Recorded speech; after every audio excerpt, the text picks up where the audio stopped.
Indigenous Peoples Day and Columbus Day are observed on the same day each year, the second Monday in October, but they aren't simply different names for the same holiday. They're two very separate observances with very different origins. Indigenous Peoples Day honors Native American history and culture.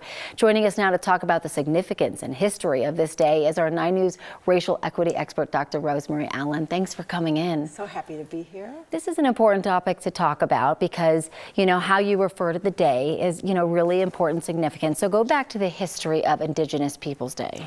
Around 1977, we started to see this initiative. We saw the urging of Indigenous people and allies to really abolish this holiday that they found very offensive.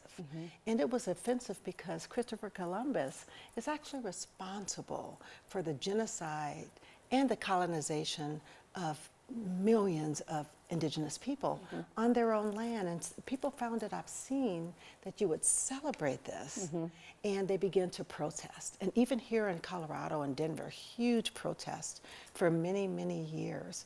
Because when you think about it, after the first contact, Indigenous people lost 95% of their population, was gone, was wiped out. And then they lost their traditional lands and all of their traditions. And it wasn't until last year that President Joe Biden, he was the first president to have a presidential proclamation that really honored Indigenous people. And that's why you've seen over the last couple of years, people really start to get away from Columbus Day and start to really identify it as Indigenous Peoples Day. And that is kind of something that's celebrated now every year. Yes, absolutely. And it's on the same day, that first Monday in October.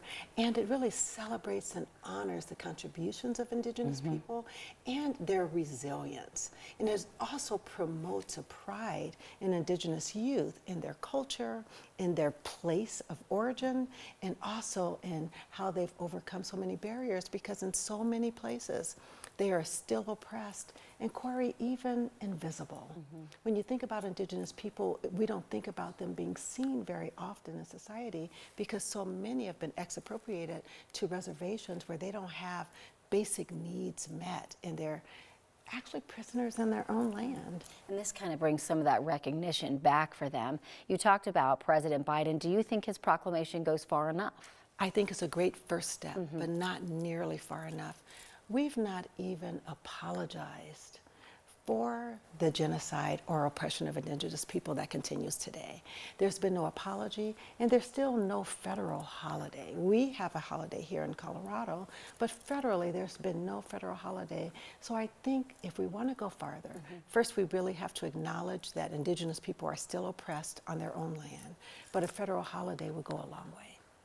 Well, we'll see what the future holds, but you're right. It's a great first step. Yes. Dr. Allen, thank you so much for coming in. You look great as always. Thank you.